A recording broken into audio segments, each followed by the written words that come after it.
the Golconda is in such a cool spot, and it's going to be in bloody shade. Every blinking generation ship we've got to, it's felt like they're in shade.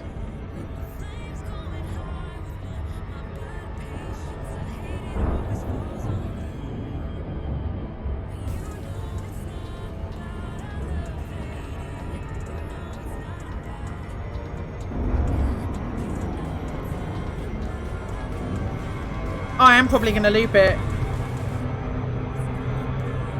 Oh no, we've got this. It's fine.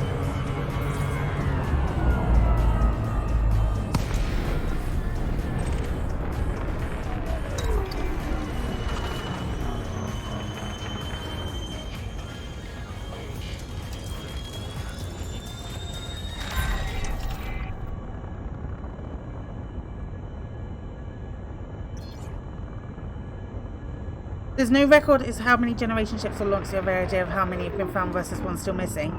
So we know that 77,000 were launched, Ed.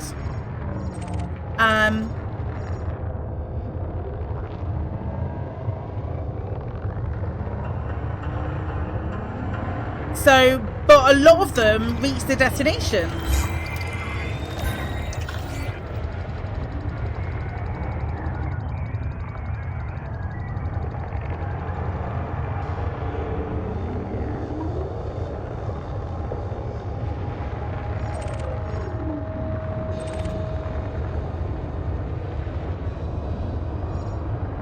I'm just scanning the uplinks just in case they did another one.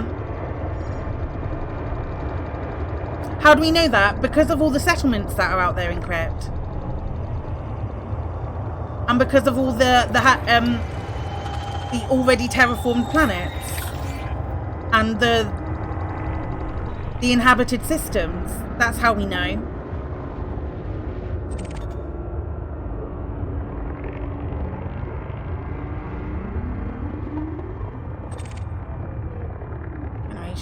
Have I scanned that one? I don't know that I've done 3.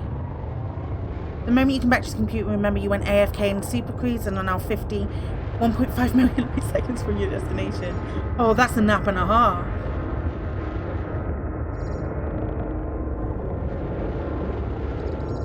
Hey, buddy. I bashed a station. I bashed a station for you, mate. I hope you're okay with that. Okay, and then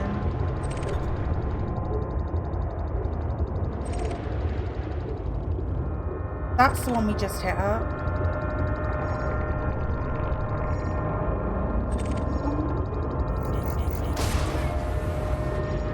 Ah, yikes. Good news is oh my gosh. Can we please get out of this? I'm caught and I don't know how to get out. Oh, we did it. We did it. We got out.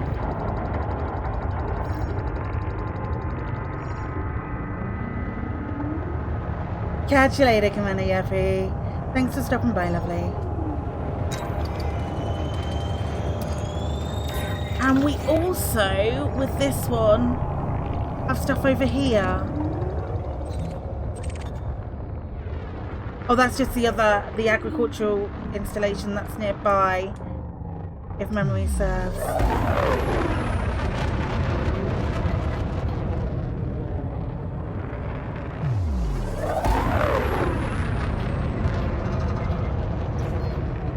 Right, let's listen to these logs. Oh, I'm missing one. Oh, it's fine. We'll just grab it from the... No, we'll go and get it.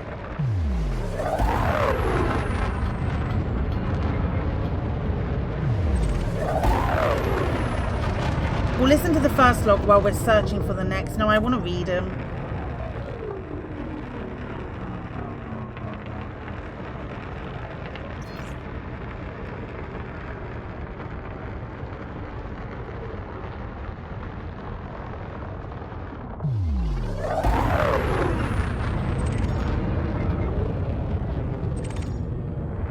Let's try this one.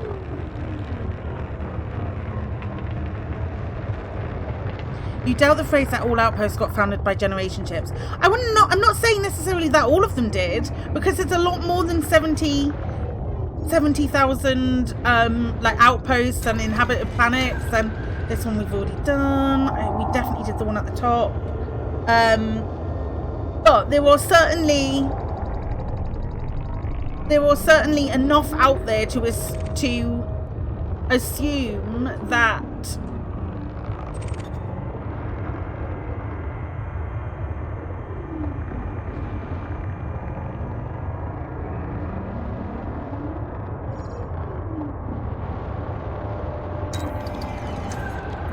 that one. Aye, aye, Commander.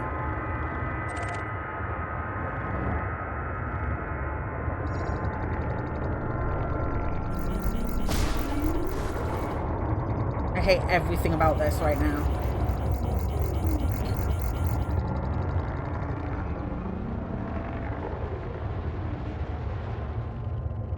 Wait, what are we missing? We've done 2.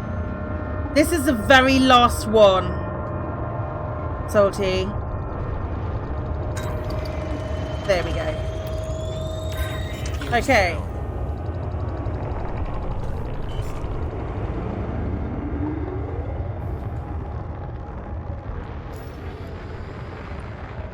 Up here.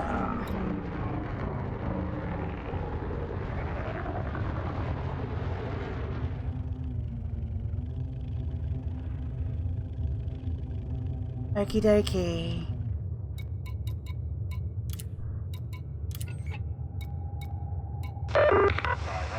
This is Captain Jonathan Forrester. The Golconda colony needs your help. I don't know how else to say it. To anybody hearing this is what's happening. We have a full colony of people on board this vessel. That's tens of thousands of people. And until recently, we've been entirely self-sufficient, but supplies are starting to run low. More specifically, we're lacking a lot of technical components, air filters, water recyclers, circuit boards, things like that. And it's getting harder to patch this equipment up every year. There's only so long we can make do with what we have. And the other thing, and this is the real kicker, is that there's a disease going around which is knocking us sideways. Flu-like symptoms, but much more serious. People are dying. We're coping as best as we can, but our medical supplies are running low. And if this turns into a full-blown epidemic, then we're going to be in real big trouble. So I made the decision to reach out to you, whoever you are. Hopefully the tech's moved on enough for our signal to be picked up this far out. But the others really weren't sure if I should be doing this, because people here don't want interference from outsiders. But I don't want to worry them by explaining the reality of our situation. They're good people. I don't want them to be scared. So here I am, recording a call for help. Trust me, I wouldn't be asking if I didn't need to. I feel like I don't really know how to do this. I hope you understand. It's been a while. Captain Jonathan Forrester, signing off.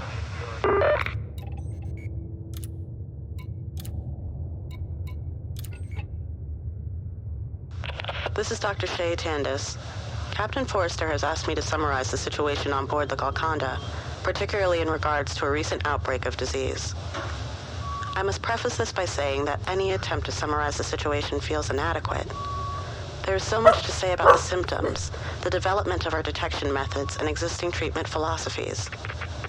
Nevertheless, I will attempt to speak concisely for the purpose of this broadcast. The disease, known colloquially among the people as the wasting kiss, is a mutated strain of viral nasopharyngitis. One of the drawbacks of living in an atmospherically self-contained structure for hundreds of years is that illness tends to linger. We can't very well sterilize a ship of this size, and with each generation these illnesses adapt to remain virulent. This one particularly so. Antiviral treatments aren't particularly effective, merely delaying the disease's progress. We have confirmed 6 deaths in the past month attributable to the disease. Our medical supplies are somewhat limited, adequate for maintaining health and the occasional serious illness or accident.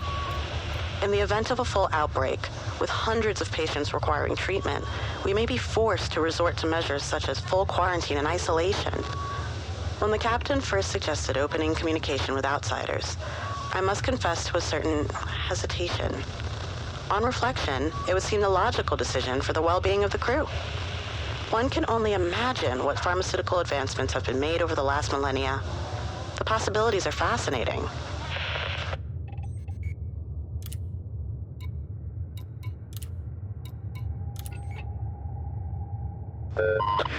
Rick Blanchard, Security Chief of the Golconda. First things first. The safety and protection of the people aboard this ship is my primary objective. During my tenure, we've reduced the rate of crime aboard this vessel by 32%. Violent crime is rare, and there hasn't been a murder in over 6 years. My team are well-trained and do this ship proud in how they address the very specific demands of the Golconda. You might think an isolated, spacefaring colony of thousands with no horizons, seasons, or other planetary benefits would have gone mad and initiated some kind of mass tragedy. Well, not on my watch. Which is why I need to be clear in my opposition to the captain's decision to send out a distress call. Humanity doesn't enjoy a stellar record of respecting the rights and well-being of indigenous communities. Hell, we don't know what humanity is anymore past the confines of this 1,000-year hull. The risks outweigh the advantages. I'll follow the captain's order, because he's not let us down yet. Got a good mind, that one. But I'm asking whoever hears this message to understand that we're looking for a trade of goods and resources only. Communication with the general populace of the Golconda is forbidden. Messages regarding developments outside of the Golconda is forbidden. Direct contact between outsiders and Golconda colonists during an exchange of cargo is forbidden. We've always dealt with hard times ourselves. If it were my call, we deal with this by ourselves, too.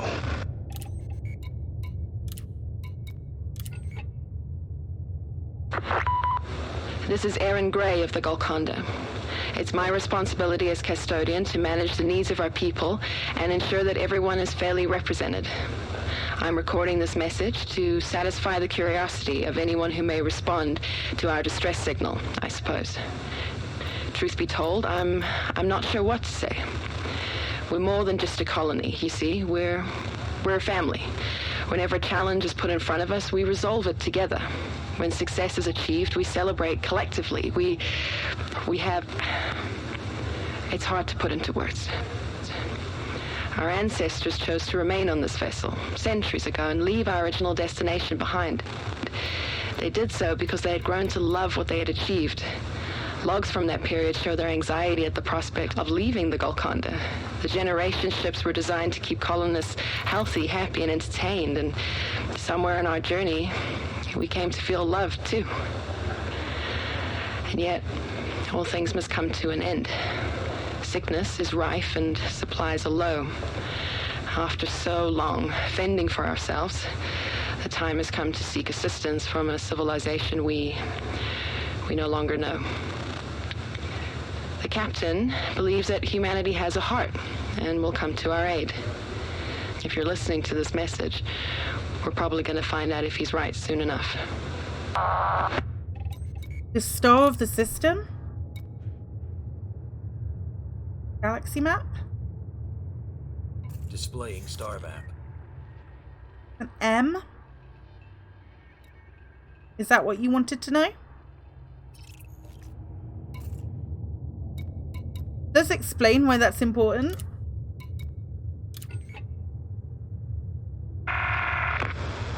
Thomas Cobb, chaplain. I serve the Golconda, and the Golconda embraces me. Long ago, I would have been called a priest, somebody authorized to provide guidance according to the rules of a religion. That's the role my predecessors fulfilled, at least. Eventually, the old texts were set aside in favor of a less rigid spiritual philosophy. Being able to view the entire nebula over breakfast inclines one towards the contemplative. there are few things more reformative than a sense of complete insignificance. Now, my role is to show my brothers and sisters that we are all important. Each of us has a role to play. We cannot concern ourselves with the scale of the stage. All we can do is deliver the best performance we can. Each person aboard the Golconda can trace their heritage from the first inhabitants to the current day. In the present, we contemplate the spirit and the soul, allowing the voices of the past to inform our future. Our respect for them, combined with our belief in each other, creates a community of hope. And here we are, over 1,000 years later, about to reach out a hand and hope that humanity accepts it. What lies in store for us, I wonder? What lessons have been learned from history? While I am nervous at the thought of outside assistance, I must admit, the question intrigues me. What did we become? The Golconda was discovered following the interception of a distress call by an Interstellar Association for Agriculture survey vessel on November the 5th, 3305.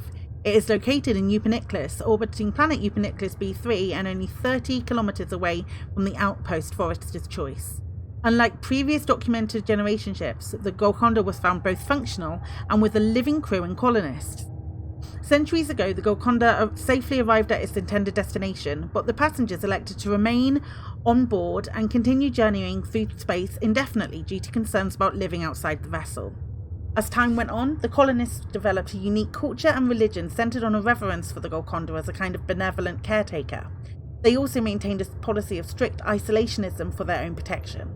Although the colonists managed to live sustainably and preserve social order, by the 34th century, as the vessel passed through the Eupeniclus system, they found their supplies running low and were struck by an outbreak of nasopharyngitis.